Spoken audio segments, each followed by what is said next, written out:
I'd never seen the show until I took this role. Really? I knew so little about it, and Jamie McDaniel, who's the director, had to sit me down and just kind of talk me through it. I knew it from going to Vacation Bible School as a kid, and I knew it from Sunday school and that type of thing, knew the story, but I'd never seen the show. What do you find the most challenging about it, and what do you find the most fun about it? Challenging. I don't do anything. I mean, I don't. I say that as a joke, but the brothers have so much of the heavy lifting. I'm not a dancer, and thank God neither is Joseph.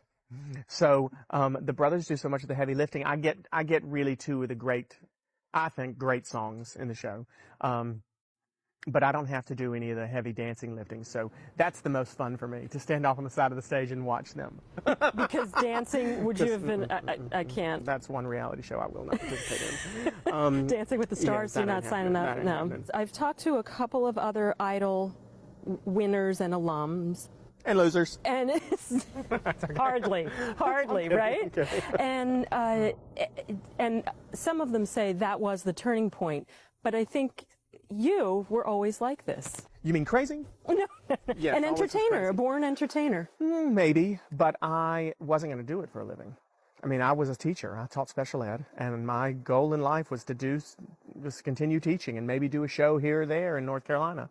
And sing every once in a while. And it was that, so it was a turning point for me. I think more, I would venture to guess that more of the people who I know from Idol tried to do it beforehand, and it became the turning point for how their career actually took off. For me, it was an even bigger, it was a 180, because I went from being in a classroom to being on a stage professionally. At some point, it becomes the new normal, if that makes any sense. Yes.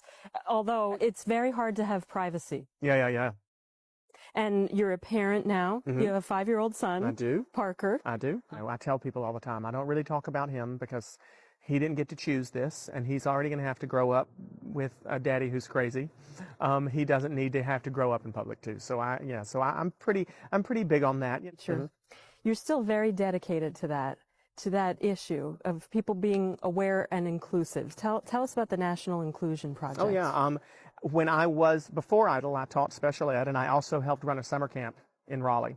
And I had kids who I taught during the day who weren't allowed at the summer camp because we just didn't have facilities for them. And I wasn't in a position to make decisions, so I had to follow the rules, and it was always something that made me angry. And I even threatened to quit one year because one of my students showed up to camp and they were going to turn her away, and I said, no, or I'm leaving if you turn her away too. And it was always something. I'm sorry to interrupt. Tell us when you say intellectual disabilities, what are we talking about? I taught kids who had autism.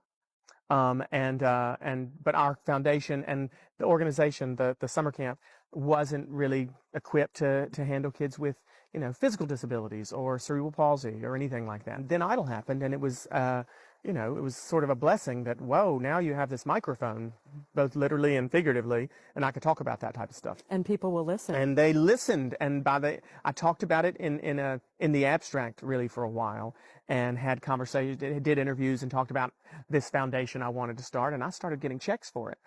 The summer of 2003, and by the end of that summer, we had $50,000 donated, checks made out to an organization that didn't exist. A name that I had made up, Buble Aiken Foundation, and we thought, well, we need to start this. And so since that point, and we're celebrating our 10-year anniversary this year in October, and since that point, we've started training summer camp programs. We partner with summer camps, after-school programs, boys and girls clubs, any organization that includes that works with children, and we help train them, provide the resources. We have a curriculum that teaches people how to make their summer camp programs inclusive or after-school programs inclusive.